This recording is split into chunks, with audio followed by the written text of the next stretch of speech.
ashwagandha really a miracle, or is there a side no one talks about? Ashwagandha can be incredibly supportive, but like all herbs, it isn't one size fits all. Before we go any further, I'm curious, have you ever taken ashwagandha? If you have, did it help? Did it hurt? Did you absolutely feel nothing? You can drop a word or two in the comments below. In fact, I've seen people take it and feel amazing and others feel worse. So why such different outcomes? That's what we're going to unpack because it deserves a more nuanced conversation. So the real question isn't whether ashwagandha works, it's how it works, for whom, and under what conditions.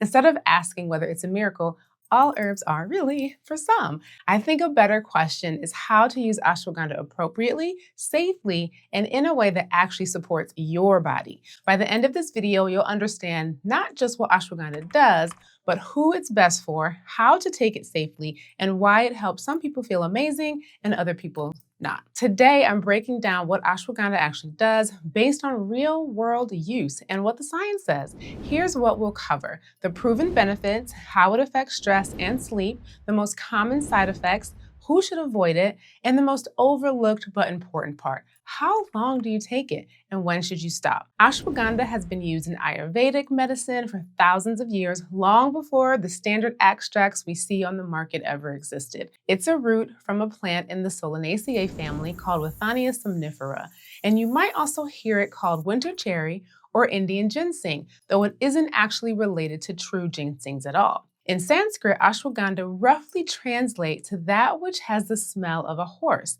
And before we had, standard Latin binomials for plants, people named plants in much more intuitive ways based on how it made us feel, or where it was found, or how it could be used. So the Sanskrit name gives a lot of clues for how it can be used. What are horses known for? Strength, movement, energy. Part of the name comes from the way the root smells, and the other part points to how the plant was traditionally used to build stamina, resilience, and vitality over time, especially when the nervous system has been worn down. Today, the use of ashwagandha has exploded, which shouldn't be much of a surprise considering how stressed we collectively are and how well it works on the nervous system. People are looking for natural and sustainable support and relief. So if we want to understand why people reach for ashwagandha today, we need to talk about what it actually does in the body, traditionally and physiologically. Because when we look at how this plant interacts with the nervous system, the stress response, and hormone signaling, its popularity starts to make a lot more sense. Generally speaking, I see people tend to reach for ashwagandha for one of three reasons. One, they're looking for more energy. Two, they want support with stress. Or three, they're hoping it'll help with sleep. And you might be wondering how a single plant could possibly support all three and more. So let's break it down. One of the key things to understand about herbal medicine and plants, this is really important, is that we're working with whole plants, not isolated compounds the way that we are with many nutraceuticals or with pharmaceutical drugs. Plants contain hundreds, sometimes thousands of constituents that work together to interact with our tissues and systems in a really dynamic way. Because of that, it's actually very normal to hear one person say that ashwagandha, or any plant really, made them feel calm or sleepy, and another person to say something different, that it helped with their energy. Plants are living, complex systems just like we are, and our bodies respond based on our own constitution, stress levels, or underlying conditions. One of my Spelman College herbalism students told me ashwagandha helped her so much with her stress and anxiety, especially after a year of constant burnout. And honestly, I love hearing these stories because they remind us that the way a plant works isn't just clinical, it's very personal. So I'd love to hear your version of this. What's your ashwagandha story? Did cycling make a difference? Did it feel supportive, neutral, or a not right for you plant?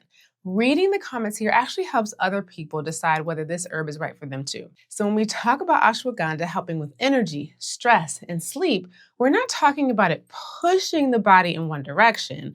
We're talking about a plant that works by supporting regulation, especially in the nervous system. Ashwagandha is what we call an adaptogen, but here's what most people don't know. It was a Soviet scientist who helped bring adaptogens into modern science, the language at least. And it wasn't for wellness, it was for military performance. Wild, right? And adaptogens are everywhere now, but when something gets trendy, confusion usually follows. When you hear the word adaptogen, does it feel clear to you or kind of vague and overused? So let's slow this down and clear it up. Even though the word adaptogen is relatively modern, the idea itself is very old. Cultures around the world have worked with these kind of plants for thousands of years. In Ayurveda, they're called rasayanas. In traditional Chinese medicine, they're often referred to as key tonics. And they've been used in Russia and Eastern European medicine. And ashwagandha is native to parts of Africa, so it's been used there as well.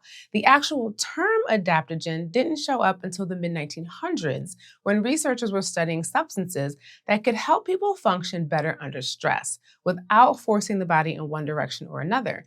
And that's really the key difference here. Adaptogens are not stimulants, though some are stimulating, some are relaxing. They're not sedatives. They don't push the body. They support the body's ability to respond appropriately. They meet you where you are. Adaptogens are not energy drinks. They don't replace sleep, nourishment, or boundaries. They can't compensate for not making corrective changes in your life, full stop.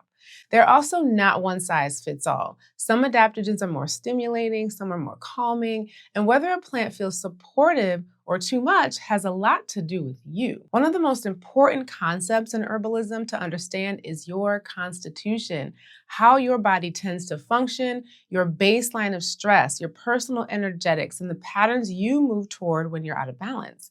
This is a deeper topic, and it's something I teach inside of my mentorship program, Herbal Medicine for the Soul, where we focus on what I call plant-to-person matchmaking. But the real reason it matters here is simple. It helps explain why people can have very different experiences with the same plant. We don't all start from the same baseline of well-being. In general, adaptogens work gradually. Over time, they help buffer the effects of chronic stress and support the nervous system, the immune system, and the endocrine system, which is your hormone system. These help protect the body from the wear and tear of long-term stress and can support more stable energy, mood, and immune function. Many also have antioxidant and anti-inflammatory properties that help protect tissues and cells from damage. Some adaptogens support liver and heart health, and others have been studied for their role during periods of extreme stress, illness, or recovery. At their core, adaptogens don't remove stress from your life. We wish, right? They help change how your body responds to it, particularly through the communication between the brain and the adrenal glands and the stress hormones. This is the HPA axis. And that distinction matters. Before we talk about ashwagandha specifically, it helps to understand what we actually mean when we're talking about stress. Stress isn't always a bad thing. It's simply the body's response to change. Most of us were taught stress is something to eliminate. Exercise is a form of stress, though. Eating is a form of stress. Even learning something new is a form of stress. When stress is appropriate and followed by recovery, it builds resilience. Problems arise when stress is constant, unrelenting, and unsupported. That's when we start to see changes in hormones, immune function, digestion, mood, and sleep. Cortisol isn't a bad hormone. We need it, but too much of it for too long and in patterns that aren't according to our own rhythm, or too little for too long, that can disrupt the body in very different ways. This is where adaptogens come in. They don't remove stress and they don't shut the system down. They help the body respond to stress in a more balanced way. So when we call ashwagandha an adaptogen, what we're really talking about is how it supports regulation, especially in the nervous system. So ashwagandha is an herb that works closely with the nervous system. One of the reasons it's so widely used is because it helps calm an overactive stress response without completely sedating you. In simple terms, ashwagandha helps the body turn the volume down when the stress response has been stuck in the on position for too long. That includes the systems that control cortisol, adrenaline, and how alert or tense we feel throughout the day. Again, that HPA axis. This helps explain why people often reach for ashwagandha for stress, anxiety, trouble sleeping, and that tired but wired feeling where you're exhausted but your nervous system won't let you rest. When researchers looked at this in studies, what they tend to see was pretty consistent. People taking standardized ashwagandha extracts for about 6 to 8 weeks often reported feeling less stressed, having lower cortisol levels, falling asleep more easily, sleeping more deeply, and waking up feeling a bit clearer and more alert, especially if stress or insomnia was already an issue. So if you tried ashwagandha for less than a month and gave up, this part might surprise you. That said, it doesn't happen for everyone. And when it doesn't work, there's usually a reason. Responses can vary based on dose, the type of extract, how long someone takes it, and what's actually driving their fatigue or sleep issues in the first place. For example, if someone's exhaustion is coming from untreated depression, sleep apnea, a medical condition, or a hormonal imbalance, ashwagandha may only help a little bit or not at all. It's supportive, but it's not a cure-all. In practice, common doses tend to fall somewhere between 300 milligrams twice a day or about 5 to 600 milligrams once or twice daily of a standardized root extract.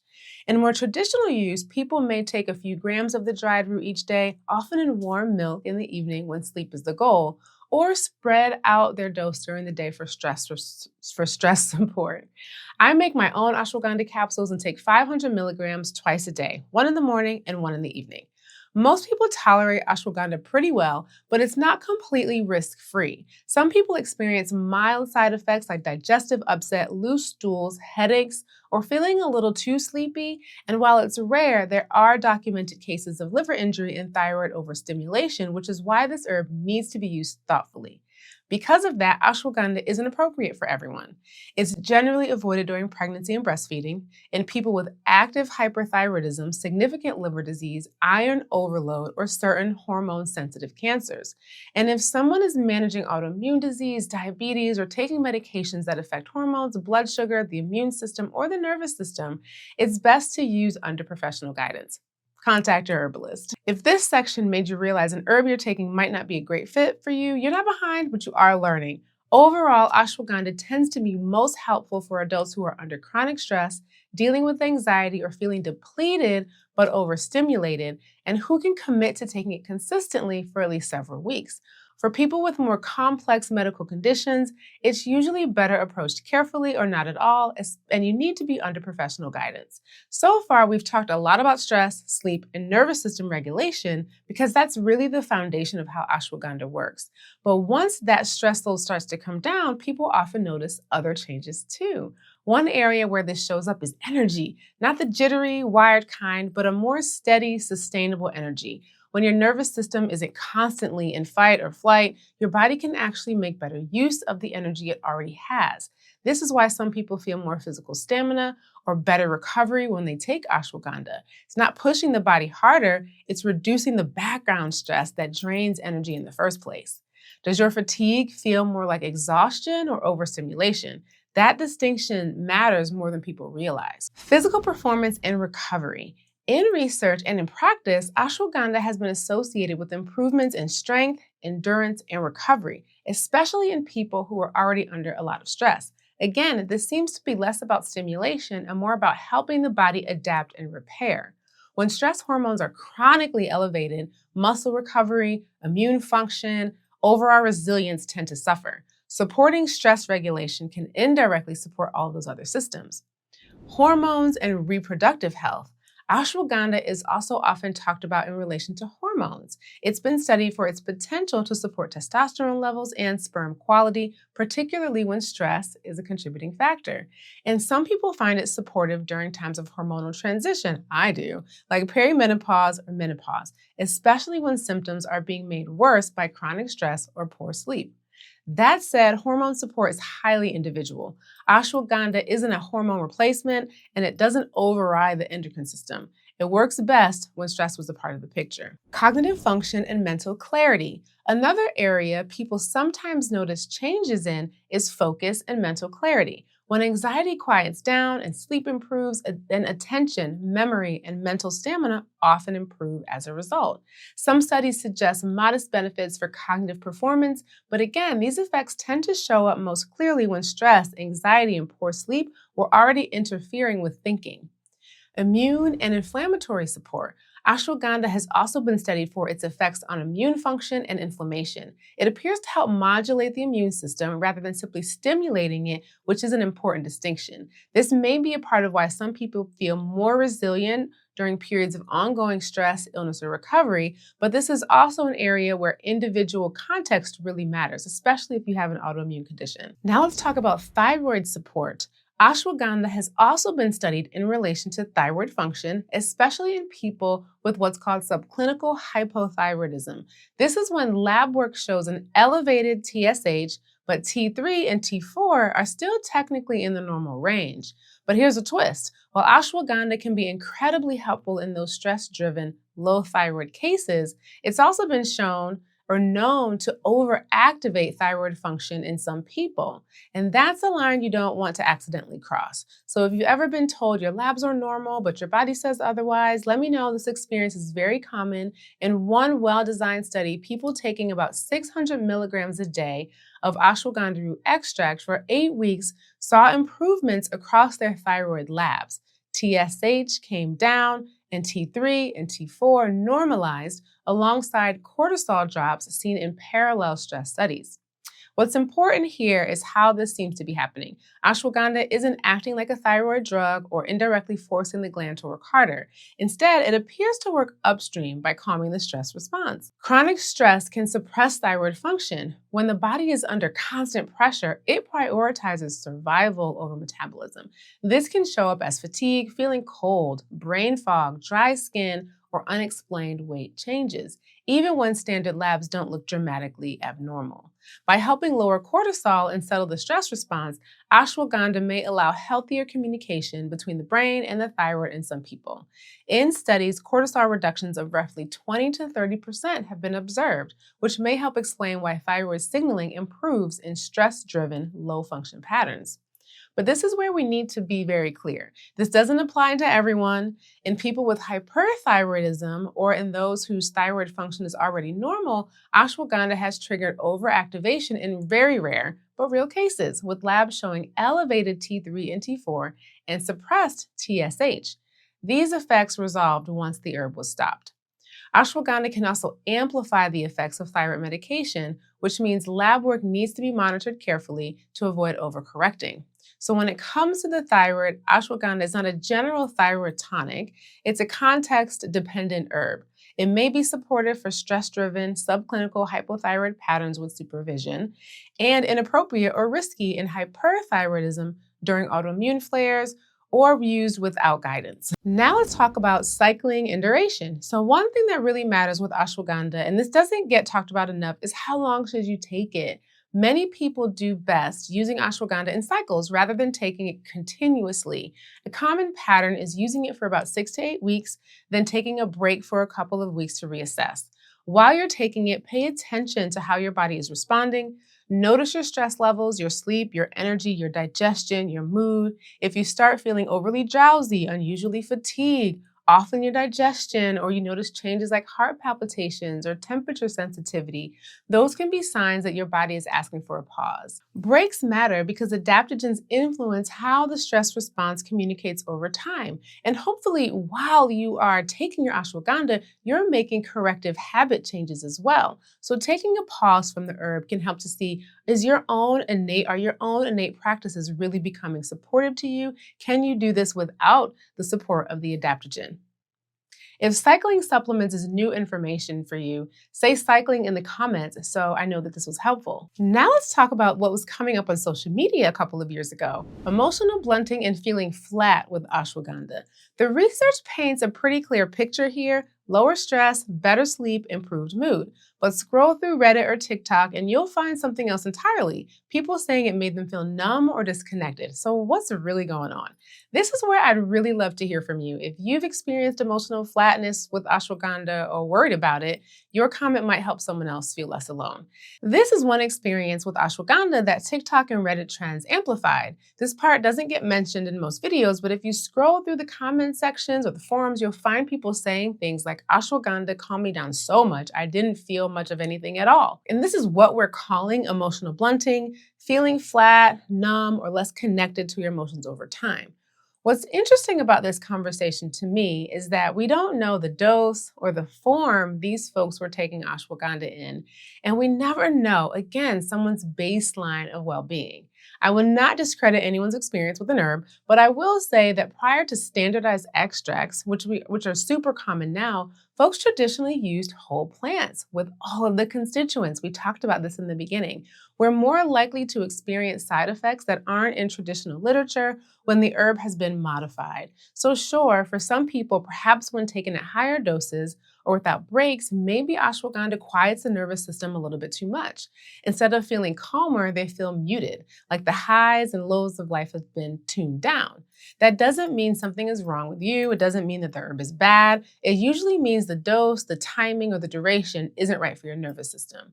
Ashwagandha has a calming, GABA supportive quality, which can be incredibly helpful when someone is anxious or overstimulated. But if your system is already low, depleted, or emotionally compressed, maybe that same calming effect can tip to feeling disconnected or unmotivated. This is one of the reasons cycling matters. If you notice yourself feeling less joy, less drive, or less emotionally present, that's not something to push through, that's information. And the most supportive thing to do usually is just stop taking the herb and reassess and allow your system to recalibrate. Most people who experience this feel like themselves again within days to a couple of weeks after discontinuing use. This is another reminder that more is not always better and that herbs work best when we stay in relationship with how they're affecting us, not just how they're supposed to work. Now I want to pause here and add some important context because whenever emotional blunting comes up, the question is always, is this actually supported by research? In clinical studies, including randomized controlled trials and systematic reviews, ashwagandha has consistently been shown to reduce anxiety, perceived stress, and cortisol while improving mood, energy, and sleep quality. These studies typically use standardized root extracts in the range of about 300 to 600 milligrams a day, taken for 6 to 12 weeks. Across these trials, researchers are actively measuring mood, anxiety, and mental health outcomes, and emotional flattening or worsening mood is not something that shows up as a pattern. In fact, in populations with anxiety, chronic stress, or even more complex mental health conditions, the overall trend is improved emotional well-being, not blunting. So from a research standpoint, there's no evidence of an ashwagandha syndrome or a predictable emotional shutdown effect. At the same time, when you look outside of studies, especially on social media platforms like TikTok and Reddit, maybe here on YouTube, or forums, you'll find people describing feeling emotionally dulled or disconnected while taking ashwagandha. Both things can be true. Again, we're using standardized extracts here in which constituents have been modified in the plant, and also no herb is one size fits all. Dose and form really matter, and so do our modern lives. Clinical trials tell us what happens on average under controlled conditions. Individual experience tells us how a specific nervous system responds in the real world, with different doses, different products, longer durations, and different underlying stress and mood patterns. Now, before we go deeper into dose and form, there's something you should know, especially if you're shopping for a supplement. And no, not all ashwagandha supplements are created equal. In fact, some of them just don't even contain the root, which matters more than you think. I'll share the brand that I trust personally and that I use why in a second. Speaking of dose and form, how you take ashwagandha also makes a difference. Traditionally and clinically, the root is the part that's most often used and studied. Most research looks at standardized root extracts, not the leaves or the area parts. Standardized extracts often offer more consistent dosing, but again, the plant's been modified. It's not the whole plant in the way that we think of traditional herbalism. Often somewhere between 300 and 600 milligrams a day, which is why many people find them easier to work with than the raw powder. And this might surprise you, but a lot of what people blame on ashwagandha itself is actually about the dose and the extract type. Most traditional cultures never used it like we do now. That said, some people, like me, prefer traditional preparations, like using the powdered root in warm milk. I have mine in a capsule in the evening as a part of a calming routine. There's room for different approaches here. Capsules tend to be the most convenient and also help avoid the strong earthy taste, especially if you're taking a lot. What matters most is quality, sourcing products from reputable companies that test for contaminants like heavy metals and pesticides. One of the brands I trust personally and professionally is Banyan Botanicals. They've been around for decades, they source ethically, and they test rigorously for purity and potency, which is honestly more than I can say for a lot of what's going on in the supplement shelves today. So I'll drop a link to the one I recommend below if you want to try it. It's the same one that I give to my clients and keep on my own cabinet. If you've ever had wildly different results with different brands of the same herb, you're not imagining it. There's a lot that goes on in the supplements industry. Poor quality products can undermine the benefits and sometimes introduce risks, which is why sourcing really matters with this herb. So let's get super clear on who should avoid and who should use ashwagandha with care. Ashwagandha isn't appropriate for everyone. Hopefully that has been the resounding message of this whole video. And this part is important. It's generally avoided during pregnancy and breastfeeding due to both traditional use patterns and lack of solid safety data. People with hyperthyroidism, a history of thyroid overstimulation, or those who are very sensitive to thyroid shifts should probably avoid it since it can increase thyroid hormone activity in some cases. And those with significant liver disease or iron overload conditions are also better off steering clear. We have so many herbs to choose from. It's honestly not that big of a deal when you realize that an herb might not be best for you. If you're taking medications, especially thyroid medications, sedatives, blood sugar lowering drugs, or immune modulating medications, this is a situation where, again, professional guidance with your clinical herbalist helps. And for autoimmune conditions, especially during active flares, extra caution is also warranted. Here's a quick recap, especially if you're taking notes or trying to decide if this herb is right for you. Best for stressed, anxious, depleted, or wired but tired people. Avoid if you're pregnant, hyperthyroid, have liver issues, or iron overload. Dose 300 to 600 milligrams a day. The cycle 6 to 8 weeks on, 2 to 4 weeks off. Red flag symptoms, that emotional flatness, fatigue, gut issues, heart palpitations. These may mean it's time for a break. Ashwagandha can be a really powerful ally for the nervous system and stress resilience, but again, not a cure-all and not for everyone. It's not meant to be used without discernment. Its effectiveness depends on matching the right person with the right dose, in the right form, and the right duration. Context really matters. And as always, listen to your body. Herbs work best when they're approached as long-term allies, not quick fixes. If this helped clarify anything for you, feel free to share with someone who's thinking about trying ashwagandha. And remember, herbs are not one size fits all. They work in relationship and in conversation with your body. If this video helped you think about herbs differently, even just a little, I'd love to hear what shifted for you. Now, everything we've talked about today has focused on calming the mind and regulating the nervous system. But what if your stress doesn't just feel mental? What if it shows up in your body as tension you can't release? That's where things get a little more interesting. There's another herb that I work with for that. It's called blue vervain. It's one of my go-to plants for folks who carry their stress as tension, who overthink, who feel stuck in their body, maybe a little type A. I'll show you how to work with it and how to make it into capsules right over here. Somewhere the video is going to show up. It's one of my go-to plants. If you've had a unique experience with ashwagandha, good, bad, somewhere in between, I'd love to hear about it. Your story helps other people find their way too.